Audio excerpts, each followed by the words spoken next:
Olá, envelhecentes, mais um sábado de conhecimento com o Geronto no Foco. Hoje o tema, ele não é um dos mais agradáveis de se conversar e de se discutir, mas ele é um tema urgente e extremamente necessário. Mesmo ter acontecido no mês de junho, mês passado, as discussões sobre violência contra a pessoa idosa e o enfrentamento, o combate da violência contra a pessoa idosa, mas nós vamos agora neste mês, mais uma vez, reforçar. E eu trago com vocês, então, para vocês, o nosso convidado, o Dr. Marcos Vinícius Alencar. Doutor Marcos, muito obrigada pela sua vinda aqui no Geronto no Foco. Obrigado, Eliana, parabéns pelo projeto. É um prazer estar aqui para tratar de um tema que muitas vezes é esquecido, né, onde você não vê na mídia. Então é importante que momentos como esse se repitam e aconteçam. Maravilha. Deixa eu falar um pouquinho do Dr. Marcos Vinícius. Dr. Marcos Vinícius Alencar é advogado de formação, é pós-graduado em Direito Processual, Civil e Penal, tem experiência como advogado na Secretaria de Assistência Social de Castanhal e no CREAS, é ex-assessor da Procuradoria-Geral do município, além de advocacia particular. Então, é um prazer imenso trazê-lo aqui para a gente falar. Não é um tema muito agradável, né? Mas é um tema que realmente a gente precisa discutir bastante, que é a violência contra a pessoa idosa. E olha o nosso tema, o enfrentamento da violência contra a pessoa idosa para além do 15 de junho. Então, a violência não se discute apenas no mês em que se trata desse assunto, mas todos os meses. Então, eu posso dizer, doutor Marcos, que todo mês é o mês de junho pra gente. Exatamente, exatamente. O ano inteiro é o mês de enfrentamento à violência, porque o ano inteiro ocorre violência, né? O idoso se expõe, o idoso pratica seus atos, né? Vive em sociedade. Então, o ano todo é um ano de enfrentamento à violência contra o idoso. E vamos combater. Então, hoje nós pretendemos tirar todas as suas dúvidas, na verdade, esclarecer, né, as suas dúvidas, para que a gente possa continuar lutando e combatendo a violência. Doutor Marcos Vinícius, quais são os tipos de violência que as pessoas idosas mais sofrem hoje, atualmente? Bom, vamos lá. O idoso, assim como o restante da população brasileira, ele está subordinado a todos os tipos de violência existentes, né? A violência física, a violência emocional, a violência patrimonial, né? Entretanto, por ser idoso, ele tem algumas características a mais, né? Tem o preconceito, a discriminação contra a pessoa idosa, o abuso financeiro, que é um tema interessante de se abordar, além da violência física realizada em seu próprio patrimônio, dentro da sua residência, a violência que ela é mais escondida. Então, há um leque de violências, né, de situações que ocorrem com o idoso, inúmeras, né? E a gente pode destrinchar elas uma a uma. Maravilha. Vocês estão entendendo? Muitas pessoas, infelizmente, elas acreditam, quando se fala em violência à pessoa idosa, acreditam que acontece apenas a violência física. Maltratou, né, empurrou, bateu, agrediu, deixou marcas. Não, são muitas as violências. Eu, particularmente, doutor Marcos Vinícius, eu acredito que uma das piores, além da violência física, é a violência psicológica, né? É a que a gente mais percebe, é o que a gente mais escuta relatos de pessoas idosas. Exatamente, porque quando a gente trata de violência física, a gente vê as marcas, né? As marcas físicas, visuais. Quando a gente trata da violência psicológica, a gente vê as marcas emocionais que o idoso carrega, né? Então ele expressa para a sociedade, expressa para as pessoas a violência emocional, né? A violência psicológica, né? Que ocorre muitas vezes, Diana, dentro de casa, né? Toda O principal certeza. público ativo, né, o autor desse tipo de violência, na maioria das vezes, é o público de dentro da residência. É o público onde o vizinho não vê, onde a polícia não vê, onde o Ministério Público não vê. Ocorre no local fechado, ocorre entre os seus parentes, né? Esse é o tipo de violência que deve ser atentada com muita clareza, tem que ser bem especificada. E eu acho que essa sua fala dá gancho aqui para essa próxima pergunta que eu vou lhe fazer. As violências contra a pessoa idosa, elas podem ser visíveis ou invisíveis? É exatamente isso. Exatamente o gancho que a gente entrou, né? A violência visível, né, a gente pode observar nas marcas, né, na presença, manchas no corpo, assim como a violência contra a mulher, a violência contra a criança e o adolescente, a violência contra o idoso também se dá da mesma forma, né? A visualização dela. As marcas invisíveis são justamente aquelas emocionais, né? Onde o idoso carrega consigo aquela carga emocional, né, de uma violência que na maioria das vezes é de dentro de casa, né, é institucional, é patrimonial e muitas vezes não é perceptível pela população leiga, que não consegue observar, pelo profissional leigo que não consegue visualizar esse tipo de violência. E como esse tipo de violência psicológica, ela é geralmente cometida dentro do âmbito familiar, né? O que acontece? Esse idoso não se sente à vontade para dividir essa experiência ou essa situação de violência com outro familiar, porque geralmente é o filho, né, ou uma nora, alguém que está muito próximo e ela não quer se expor, não divide. E aí o que acontece? Essas pessoas idosas nos procuram os seus professores, procuram as instituições ao qual prestam serviços a ela, para que ela possa falar um pouco. Então, a escuta respeitosa, doutor Marcos Vinícius, eu acredito que ela é um caminho para a gente denunciar, encaminhar essa pessoa idosa. Você concorda? Concordo exatamente, e esse é um problema, tá? Esse é um problema porque esse tipo de rede de escuta, ela é totalmente carente, não só no nosso município, mas no Brasil, tá? Então, quando a gente fala do idoso procurar alguém, ele muitas vezes não sabe como procurar, não tem meios para procurar, não consegue chegar a esse meio de escuta. E também tem medo de procurar, Além né? disso. Porque imagina como deve ser difícil para uma pessoa idosa ter que denunciar, por exemplo, o seu próprio filho ou a sua própria filha, né? Deve ser muito difícil, muito além de constrangedor, né? Eu acho que não passa pela cabeça de uma pessoa idosa ter que fazer uma denúncia formal contra um familiar. Exatamente. Essa é uma das barreiras da violência no seio familiar, que é justamente o medo e a sensação da vítima estar errada, né? Porque é o meu filho que está atuando daquela forma, ele quer o meu bem, o que na verdade é o inverso, né? Então, é uma problemática muito difícil de se resolver, né? É por isso que o foco na presença do poder público, né, em programas como esse, também de explicar para a família, de explicar para o idoso que ele tem quem buscar, de que ele não deve ter medo, deve procurar os meios, é muito importante. Então vamos lá, vamos continuar aqui, não saia daí, você está percebendo quanto está sendo esclarecedor, né, a nossa entrevista hoje com um especialista, né, com um advogado, né, na área. A violência, doutor Marcos Vinícius, a violência contra a pessoa idosa, ela pode ser subdiagnosticada ou subnotificada?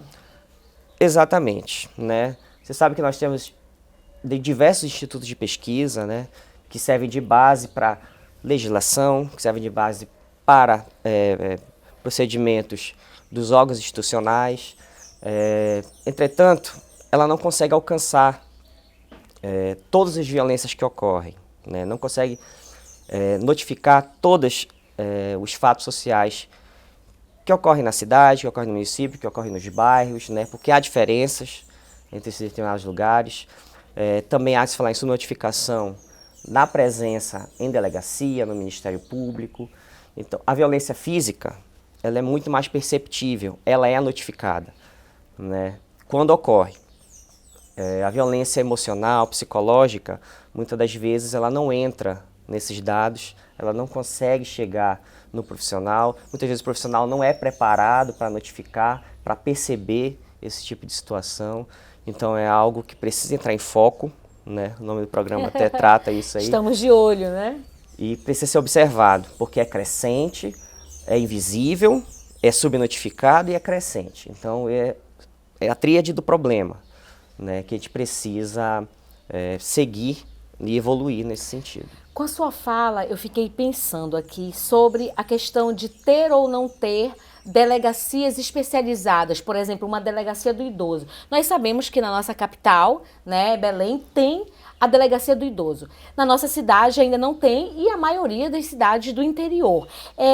Por que não ter uma delegacia? Existe, quais são, como é que eu posso dizer? O que é necessário para se chegar ao ponto de ter uma delegacia do idoso em um município? Assim? Bom, são vários fatores, né? A gente tratou de uma pergunta agora, que é justamente um desses fatores. Notificação, né? Dados, trazer dados e notificações. É um dos principais meios para que a gente consiga institucionalizar determinado ato pelo poder público, né? É um problema nacional, tá? Nós temos poucas delegacias para tratar do idoso, tá? Existe tratativas acerca disso, porém caminham a passos muito lentos. O idoso politicamente não é bem visto, ele não é um ser agradável ao político, porque ele é tratado como despesa. Então, muitas vezes, é deixado de lado esse tipo de atuação. Porém, existem mecanismos a serem procurados. Tá? O idoso ele tem direito a acessar todas as delegacias do município e lá fazer a sua denúncia. Justamente, mas por que a necessidade, né, ao meu ver, assim, porque justamente não existe uma preparação para servidores públicos, eu suponho, né, para o tratar, para receber essa pessoa, né, este segmento, para dar um melhor encaminhamento, né, para fazer uma escuta respeitosa. E porque eu digo isso porque a gente sabe, né, a gente conhece, a gente tem relatos de experiências de pessoas que não foram bem tratados, bem recebidos, acolhidos, respeitados dentro de uma delegacia que eu posso dizer comum, né? Exatamente. Não só em delegacia, mas em qualquer âmbito público, é muito rara e muito rasa a preparação de servidores para tratar com este público. Né? É um público que exige determinados cuidados e exige estudo para tratá-lo. Então, assim como uma delegacia em que trata um homicídio, trata uma violência contra a mulher, também trata do idoso. Então, são polos diferentes, de tratativas diferentes, que muitas vezes não conseguem ser explanadas de uma forma mais concreta, uma forma mais correta pelo profissional. Muito bem. Então vamos agora esmiuçar só um pouquinho algumas das principais, é muito chato falar isso, né? Das principais violências, né, que as pessoas idosas são acometidas. Por exemplo, a violência física. O que é realmente, como identificar? Aí eu vou lhe dar um exemplo, me permita, para que você possa. Por exemplo, uma certa vez eu recebi uma aluna que estava assim, eu percebi que tinha uma mudança de comportamento, ela estava muito entristecida, muito chorosa e tudo mais, e em uma conversa eu descobri que uma nora havia dado um coque nela, um coque, literalmente. Ela chegou próxima e fez, o coque é esse movimento aqui, né? Você bater, e ela bateu com força mesmo, né? E ela disse, professora, minha nora me deu um coque na cabeça, né? E eu fiquei muito, muito, muito triste com aquela situação. Se ela fez mais algo, empurrou, bateu, não, ela foi só um coque. Aquele coque, né, é um gesto, é uma violência física. Eu considero uma violência física, sim. Apesar de que muitos pais fazem isso frequentemente nos seus filhos. Mas é isso. O que é a violência realmente? O que a gente pode considerar a violência física? Do rol de violências, ela é a mais clara, tá? Ela é a violência crua, né? A violência física é a agressão, né? Seja ela por menor, como um coque, seja ela uma agressão violenta, que deixa marcas, que a pessoa fica sem andar, não consegue exercer suas atividades. Então, essa é a violência mais clara e a mais observada e a mais notificada. A violência física comum, assim como ocorre com a criança, o adolescente e a mulher. Então, o idoso também faz parte desse rol de vítimas, muito claro, tá? É a pontuação mais notificada e ocorre principalmente no seio familiar, né? O grande problema se torna esse, por ser no ambiente familiar, ele é fechado em 4 paredes. Então, muitas vezes o vizinho não observa, o poder público muito menos, né? E a sociedade acaba tratando como invisível essa violência. Mas ela ocorre e é a mais frequente. Tá? Pelo menos em notificação. Eu vou dar um exemplo, assim, para que você em casa, telespectador, fique muito esperto com essas situações, né? Porque eu vou colocar um exemplo que você pode pensar, mas não é possível. Muitos idosos, doutor Marcos Vinícius, infelizmente, relatam assim, mas Ildeana, ele estava muito nervoso. Chegou em casa, eu entendo. Poxa, o meu filho trabalha demais, sabe? Aí ele chegou e eu tava no meio dele, eu tava na frente dele, não era pra eu estar na frente dele. Aí ele chegou, ele só me empurrou assim. Aí eu me desequilibrei, mas eu me segurei na mesa. E aí, isso não é violência física, não é, professora? Né? Olha só, eu estava na frente dele, a culpa foi minha. Ele só estava nervoso porque ele trabalha demais. O que dizer disso? Exatamente. As ocorrências em continuidade, a frequência desse tipo de violência traz à vítima a sensação de normalidade e naturalidade dos atos, né? Por ela não ter capacidade mais à frente de poder tomar determinadas atitudes, ela acaba sofrendo esse tipo de violência que se converte em violência psicológica, em violência emocional, e a soma das duas ocorre justamente em exemplos como esse que tu tem dado. Imagina só, né? Nós vamos agora finalizar aqui o primeiro bloco. O nosso tema hoje é violência contra a pessoa idosa para além do 15 de junho. Então vamos seguir aqui agora no segundo bloco. Você perdeu o primeiro, mas o segundo ainda está aí. Nós estamos falando sobre violência contra a pessoa idosa para além do mês de junho, que é considerado o mês de combate e enfrentamento à violência contra a pessoa idosa. E eu estou com o Dr. Marcos Vinícius e a gente vai continuar aqui o nosso bloco de perguntas, porque o papo e a entrevista está super esclarecedora, gente. Não sai daí. Doutor Marcos Vinícius, sobre o que dispõe o artigo 99 do Estatuto do Idoso. Vamos lá, Diana. O artigo 99, ele traz à tona tudo aquilo que a gente já tratou no bloco anterior, né? Ele explicita a exposição do idoso a situações vexatórias, né? A negligência com o idoso, né? Situações em que podem gerar para ele danos físicos, danos psicológicos e danos mentais. Eu vou ler aqui o texto do artigo 99, tá? Que é artigo 99, isso no Estatuto do Idoso, tá? Expor a perigo a integridade e a saúde física ou psíquica do idoso, submetendo a condições desumanas ou degradantes, privando de alimentos e cuidados indispensáveis, quando obrigado a fazê-lo ou sujeitando a trabalho excessivo ou inadequado. Então a gente consegue ver nesse pequeno texto da lei diversas violências, diversas situações onde o idoso pode ser exposto, né? A lei não está aí à toa, né? Ela foi criada de acordo com essa demanda que a gente está tratando aqui. Então, ela traz penas, tá? Inclusive, muitas das penas relacionadas a crimes contra o idoso, elas são penas de reclusão. Ou seja, você não vai à delegacia prestar um depoimento, você vai preso, tá? Você responde a um processo, muitas vezes até preso mesmo.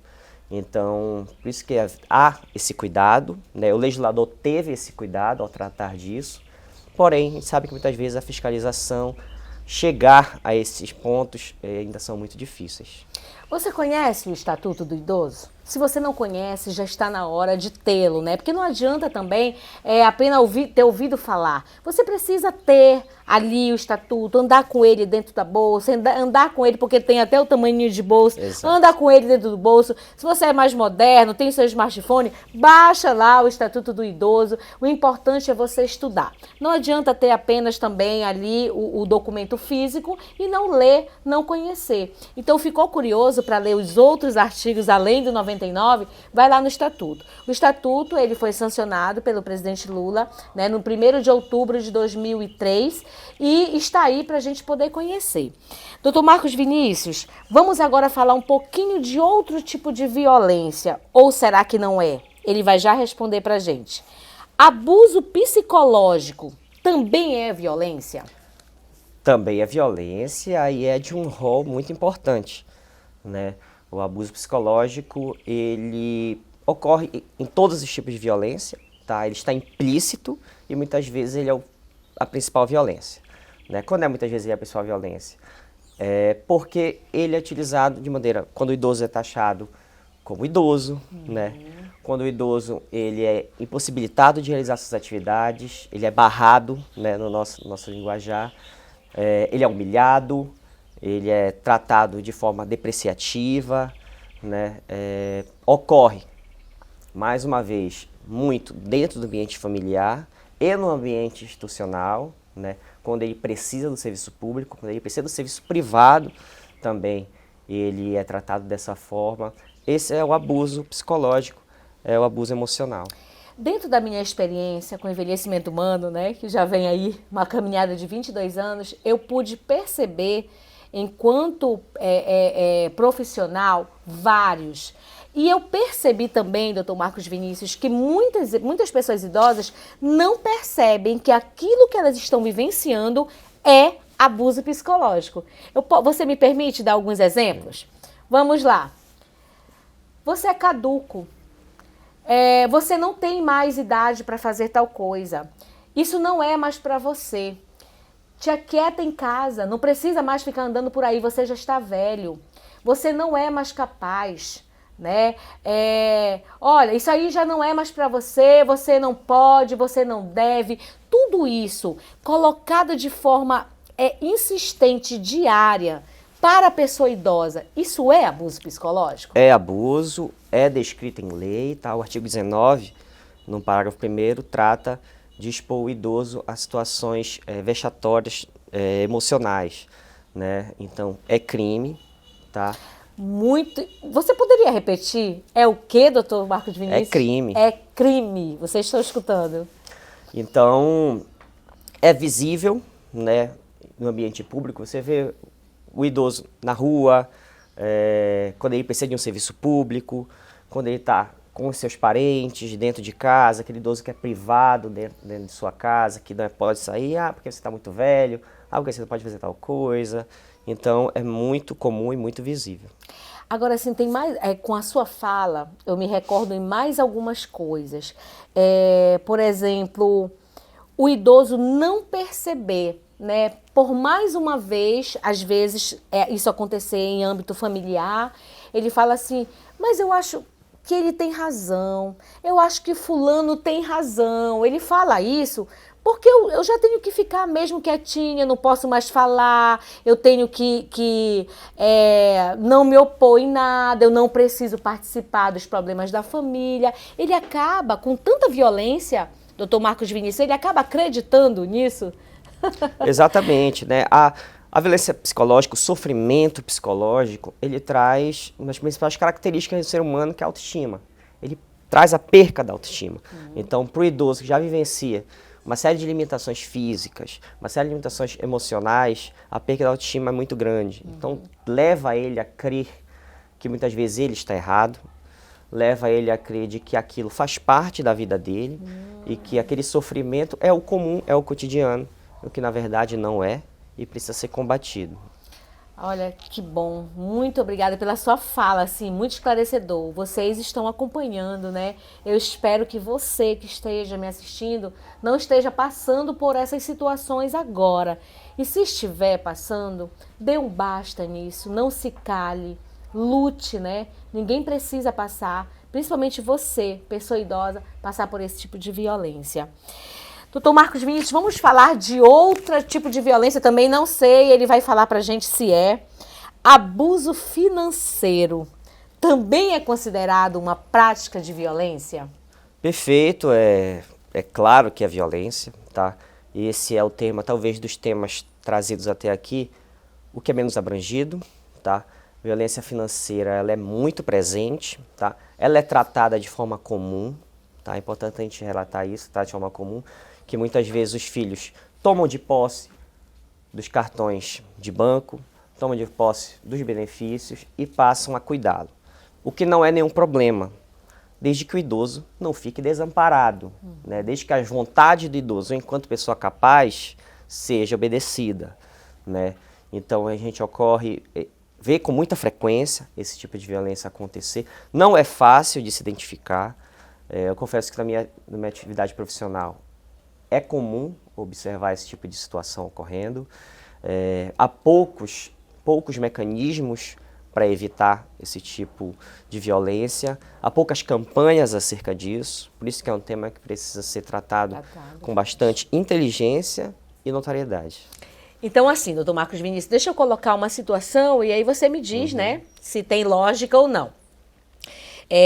A pessoa idosa está com o seu cartão e algum familiar, vamos supor um filho, uma filha, está de posse desse cartão. Então, assim, mas sem o consentimento da pessoa idosa, né? Não, eu não consenti. Ele realmente se apropriou do meu cartão e ele vai receber, ele faz as compras, eu nem sequer vejo o meu dinheiro e não tenho como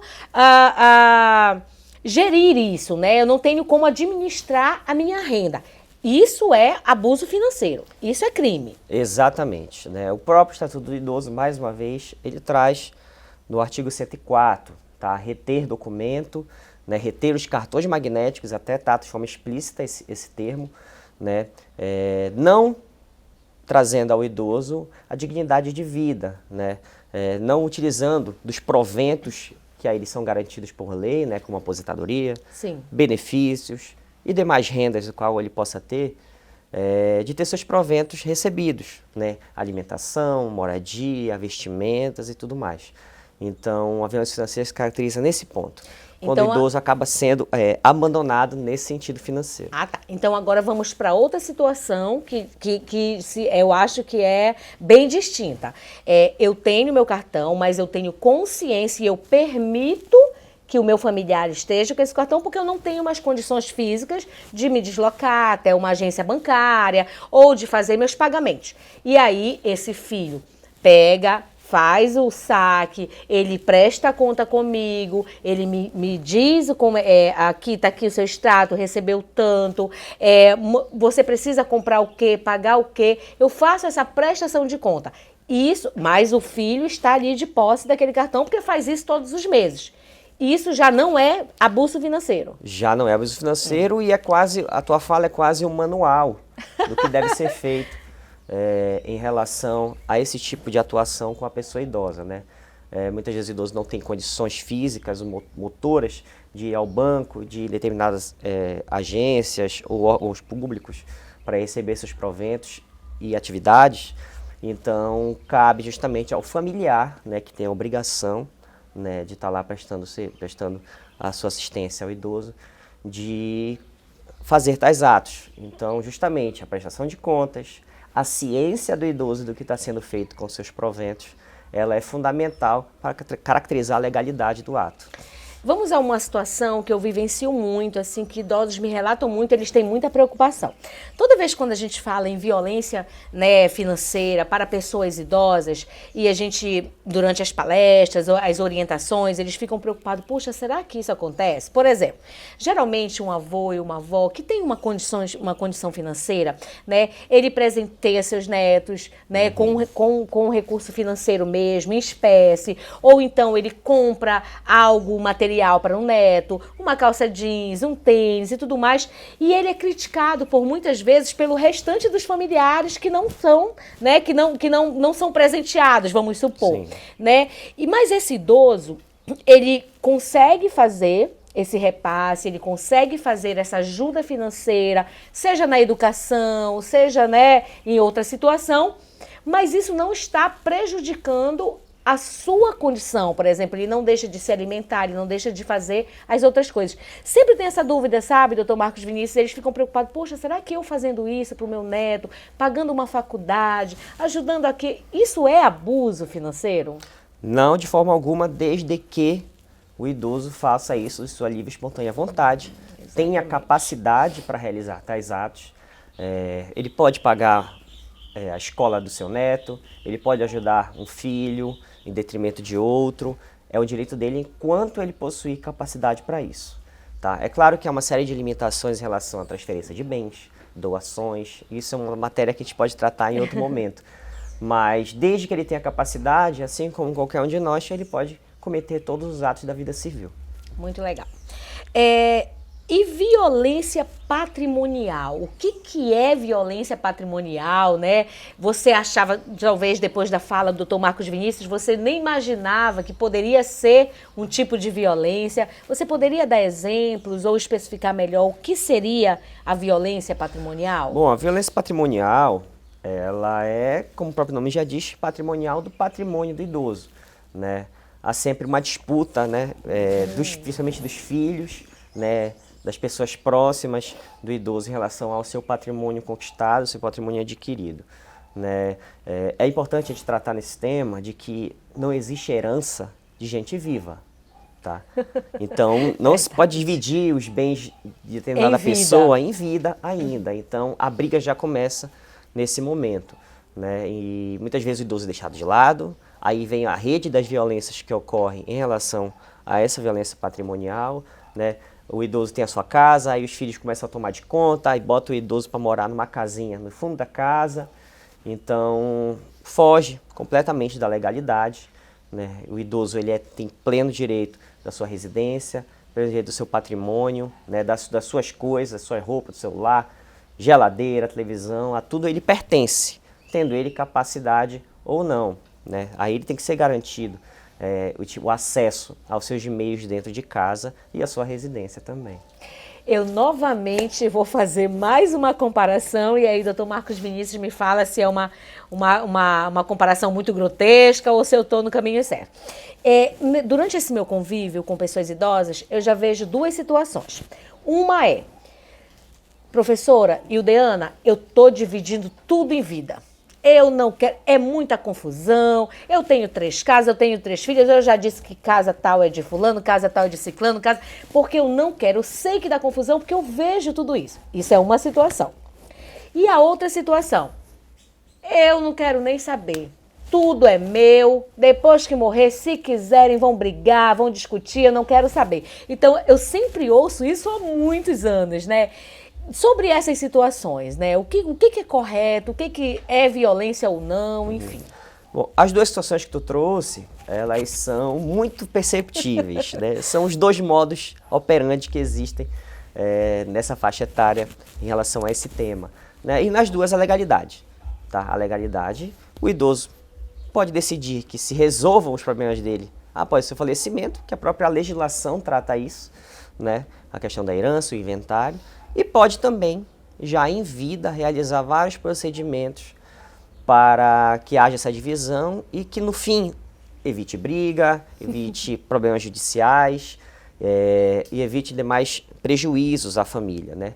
E é claro que, em ambas as situações, é importantíssima a presença do advogado, né? Porque é ele que vai realizar os procedimentos da forma mais técnica e vai garantir a operação que ocorra de forma legal e sem prejuízos a ambas as partes. Então, a gente está finalizando aqui mais um bloco. Não sai daí, porque tem muita coisa boa no terceiro, a gente ainda tem muitas perguntas e muita coisa para esclarecer. Então vamos lá, envelhecentes, vamos continuar aqui essa entrevista maravilhosa. Nada melhor do que poder falar com uma pessoa especialista, né, de formação, para poder esclarecer todas as nossas dúvidas. Então a gente vai continuar, doutor Marcos Vinícius, com uma pergunta que talvez as pessoas nem imaginem que seja, né? Discriminação também é violência? Também é violência e é muito comum, né? É uma violência visível, é uma violência que ocorre em ambiente social. Quando eu digo ambiente social, me refiro a órgãos públicos, me refiro às praças, às calçadas, às vias onde os idosos frequentam, né? A lojas, né? O serviço privado. Então é muito comum, né? A discriminação, como tu bem sabes, ela é tratada como o ageísmo, né? O ageísmo contra a pessoa idosa. Então, ela é altamente frequente, tá? Principalmente, né, pela minha experiência, no setor público, que não é preparado para receber o idoso, é o setor que precisa ainda aprender a tratar com esse público, que não é só crescente, mas é crescente em termos de frequência nesses espaços, né? Então, ela ocorre na busca do emprego, né? Muito idoso que tem direito ao seu emprego, né? Tem legislação que o protege quanto a isso. É uma problemática que ocorre com muita frequência. E principalmente nós vemos aí nos concursos, né, onde se limitam a idade, né? E nós temos várias palavrinhas aí que está super em voga, como ageísmo, etarismo, idadismo, nada mais é do que o preconceito, discriminação em relação à idade e principalmente à idade à pessoa idosa, né? Por exemplo, esses concursos públicos que limitam até 50 anos, ou você vai fazer uma entrevista. Eu vou te dar um exemplo, do Marcos Vinícius. Eu tenho um aluno, né, com 66 anos que se sente super capacitado em trabalhar. Ele diz, professor, eu tenho certeza, eu estou muito bem das minhas capacidades físicas, né, mentais, e eu consegui, mas eu não consigo. Eu deixo meu currículo, mas olham para mim, é para você? Não, olha, a gente não está recebendo, a gente não está aceitando, né? Acontece muito. Exatamente, né? Aí a gente já vai de frente para a Carta Magna, né? A gente abre a Constituição Federal, o artigo 5º, ele é muito claro, né? Ele diz que ninguém pode ser excluído ou ofendido em relação a cor, idade, gênero, né? Então, isso ocorre muito, tá? Há debate, né, nos superiores tribunais acerca disso, né, acerca da idade em concurso público, acerca da idade em relação ao trabalho. Então, ainda é um tema polêmico, tá, porque há um interesse público no meio, né, de continuidade, né, do servidor público. Isso acaba restringindo o idoso, né. Então, é um problema que precisa ser debatido, é debatido e que ocorre com muita frequência. Imagina só, em 2030 nós vamos ser o 6º país mais velho do mundo, ou seja, vão ter, inclusive pesquisas apontam que vamos ter mais idosos, mais avós do que netos, né? O mundo está envelhecendo. A expectativa de vida, mesmo depois de uma pandemia, né, onde se morre tantas pessoas idosas, uma expectativa de vida vai continuar aumentando. As pessoas idosas vão se sentindo cada vez mais aptas, né, a estar trabalhando. Eu tenho vários alunos, inclusive, doutor Marcos Vinícius, eu tenho uma aluna advogada, não sei se você conhece, doutora Ida Leitão, né? Ela ainda está atuando e também participando de grupos de idosos. Então, cada vez mais nós vamos ter pessoas em condições de trabalho. E aí isso vai só aumentar o ageísmo, né, o preconceito? É um ponto interessante, né, porque como eu acabei de citar, que a frequência dos idosos em espaços ela cada vez aumenta, justamente por isso, porque a população ela está envelhecendo, né? Nossa qualidade de vida aumentou, né? Hoje nós não vivemos mais como há 50, 60 anos atrás.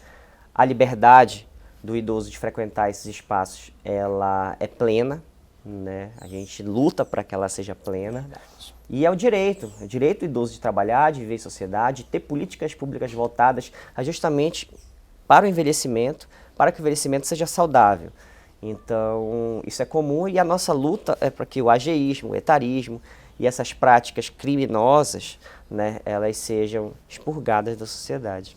Maravilha. E a gente ainda fala também em velhofobia, né? Hoje, a velhofobia é justamente esse medo, né? Tanto de envelhecer, né? O medo de envelhecer, como o medo também de ser tratado como uma pessoa idosa, né? Como um velho, não ser aceita, não terminar. Então, tudo isso são questões que a gente vai experimentando, vai observando, né? Que se tornam crimes e que a gente precisa combater. Exatamente, né? A gente não se enxerga no futuro como idoso, né? Mas é um principal ponto de partida para a gente tentar começar a resolver o problema, né? É você se ver daqui a 30, 40 anos como idoso, né? Então, eu vou ser idoso, você também vai. Então, a gente tem que lutar hoje para que futuramente, quando for a nossa vez, a gente tenha um espaço agradável para vivenciar. E obrigado pela sua fala, porque eu fico aqui me imaginando, né? Daqui mais 20 anos eu vou ser uma mulher idosa, menos até 15 anos, né? Eu já vou ser uma mulher idosa. E aí uma mulher idosa ativista com toda certeza, né? Lutando pelos meus direitos, se saúde estiver. E a gente fica imaginando, né? Hoje a gente vem aqui discutindo Geronto no Foco sobre violência, porque futuramente a gente quer que essas questões, né, estejam mais amenizadas, que não ocorra tanta violência, ou que as pessoas estejam mais preparadas para combater. Exatamente. A nossa conversa aqui é em defesa não só do direito do idoso, mas do nosso direito. Nosso direito. Né? Porque a gente é esse público do futuro. Né? E a gente espera que esse público do futuro não seja o de hoje, que não é o de anos atrás, né? Que seja um público mais evoluído, mais aceito, com mais saúde, com mais perspectiva de vida. Legal. Então vamos continuar aqui, vou lhe fazer mais uma pergunta. Com a sua experiência, né, na área da advocacia, qual é a sua avaliação sobre o perfil dos agressores? Com essa sua experiência, quem são? Né? O que chega até você? Né? Quais são os principais agressores mesmo, os que cometem violência? Bom, em primeiro lugar, né, o principal autor principal da violência, ele está no seio familiar, no ambiente familiar. Pode ser do companheiro, né, e pode ser principalmente dos filhos, tá? Filhos e netos. Na minha frequência da advocacia, onde eu vejo com mais frequência, tá? No ambiente familiar e no ambiente público, tá? As tratativas de forma equivocada, as humilhações, como a gente já tratou em blocos anteriores, a falta de respeito com o idoso. Então, o ambiente por servidor público e o ambiente familiar são os dois pontos principais de violência. Existe um estudo feito, né, uma pesquisa, que diz que geralmente o filho homem, né, ou a filha mulher que sai de casa para um relacionamento, né? E possivelmente esse relacionamento não deu certo por algum motivo e ele retorna à casa desse pai ou dessa mãe, que já são pessoas idosas, com os seus filhos. E aí ele já tem uma experiência fora e agora ele retorna querendo ser autoridade dentro da casa dos pais. Esse é um perfil de um agressor, né? Exatamente. O que retorna depois de muitos anos à casa dos pais. Exatamente. Ele traz uma carga emocional de problemas, né? No caso explícito que tu trouxe, uma carga emocional de problemas já muito antigos. Então acabam transportando, né, para dentro do ambiente familiar, para o pai ou para o avô. Então ocorre muito e ele é o principal autor, de fato, desse tipo. Até a gente vive numa sociedade patriarcal, né? Então a presença do homem como figura central, ela é muito presente. Então, em geral, o perfil masculino, ele pode ser caracterizado como maior parte do agressor. E geralmente os cuidadores dessas pessoas, os que acompanham até o final, são as filhas mais velhas, né? Outro estudo também, são as filhas mulheres, né? E mais velhas. E essas mulheres que dedicam parte do seu tempo e às vezes não têm o perfil de cuidador. Né? Poxa, eu não nasci para cuidar. E aí, mas ela é obrigada naquela situação, naquele momento de cuidar.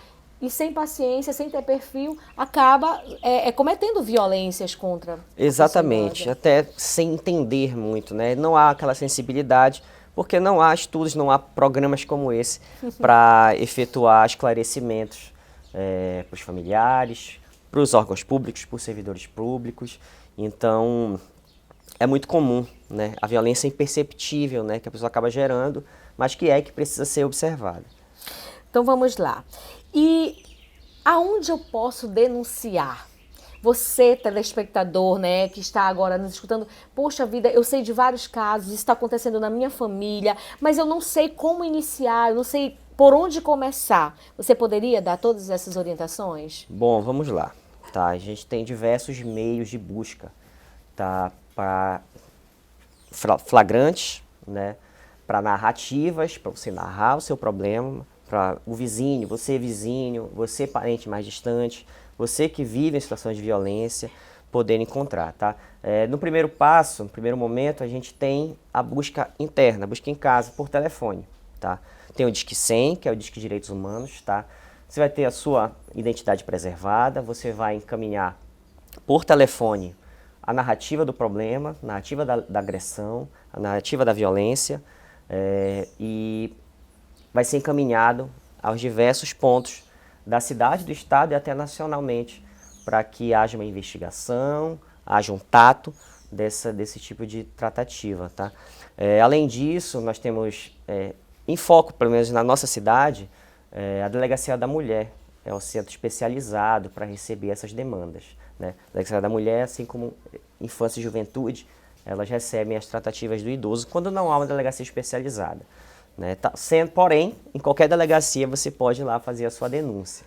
Tá? Nós temos também o Conselho Municipal da Pessoa Idosa, tá? Que trabalha justamente no sentido de prevenção, que trabalha com a assistência social de Castanhal, né, do nosso município.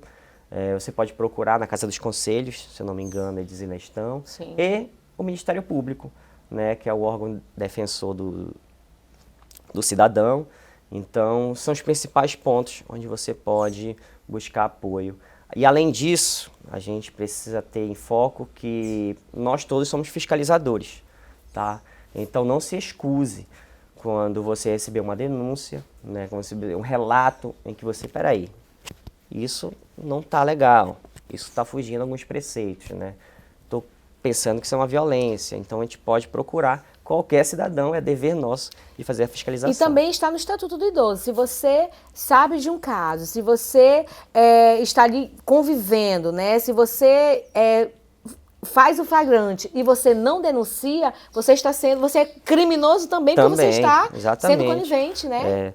O Estatuto do Idoso, ele trata sobre ação e omissão, tá? E muitas vezes com penas ligeiramente iguais. Então, a omissão, que é o ato de você não fazer aquilo sabendo do fato, né, saber que existe uma violência com um vizinho, saber que existe violência no seu ambiente familiar e não denunciá-la, você também pode responder por omissão. Então, isso em todos os casos, tá, Diana? Todos os não, casos. A gente está se referindo ao idoso Sim. aqui, mas em relação à mulher, em relação à criança, em relação social toda da sociedade. Então, é preciso estar alerta, né? É o nosso dever, nós todos somos fiscalizadores. Então agora, olha só, gente, quanto esclarecedor. Nossa, eu sou muito grata à sua participação, doutor Marcos Vinícius, mas eu queria saber de você agora, né? Eu queria saber como é que você está atuando, como é que eu faço para lhe encontrar. É lógico que vai passar aqui na sua tela os contatos do doutor Marcos Vinícius, caso você precise dos serviços ou de orientações dele como advogado, mas eu queria saber de você, como é que você está agora atuando. Bom, sou advogado, tá?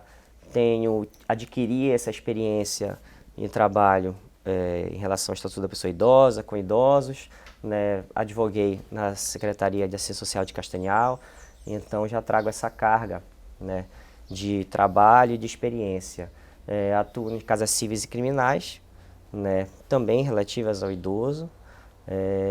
E se você que está assistindo tiver dúvidas em relação a este tema, outras situações que envolvem idoso, pode entrar em contato, tá? O telefone vai estar aparecendo aí. Sim, vai estar aparecendo. E agradeço. E é isso, gente. Mais uma entrevista no Geronto no Foco, e eu estive aqui com o doutor Marcos Vinícius Alencar, advogado. Além de tudo, é nosso parceiro, porque nós já tivemos a oportunidade de entrevistá-lo em outros momentos. O tema não é um dos mais agradáveis, mas, como eu já falei, ele é urgente, ele é necessário. E sempre que a gente aciona esse advogado maravilhoso aqui, com essa linguagem tão tranquila, tão esclarecedora, ele está conosco. É isso. Muito obrigada, doutor Marcos Vinícius. Eu que agradeço o convite. Né? É impossível negar um convite desse, tratar de um tema invisível, um tema importante, onde a gente não vê locais tratando, né? Então, desejo sucesso, desejo voltar aqui também para a gente tratar de outros temas, continuar a persistir, porque é isso, né? A vida é uma luta, a gente tem que lutar pelos nossos direitos. Que maravilha. Lute você também. E não seja omisso, denuncie. E você, pessoa idosa que está nos escutando agora, nos vendo, não silencie. Né? Se você acha que você está sofrendo algum tipo de violência, por menor que seja, vá à luta, denuncie, faça por você, tá bom? E para o nosso futuro. O Geronto no Foco fica por aqui. Não esqueça de tratar das nossas redes sociais. Vá lá, segue Geronto no Foco. Nós estamos no Instagram, está passando aqui, ó, @Geronto no Foco, no Facebook também, Geronto no Foco. Manda um direct pra gente, manda uma mensagem, né? A gente precisa desse feedback de você, nosso telespectador, para com o nosso programa. Tchau, tchau, envelhecentes!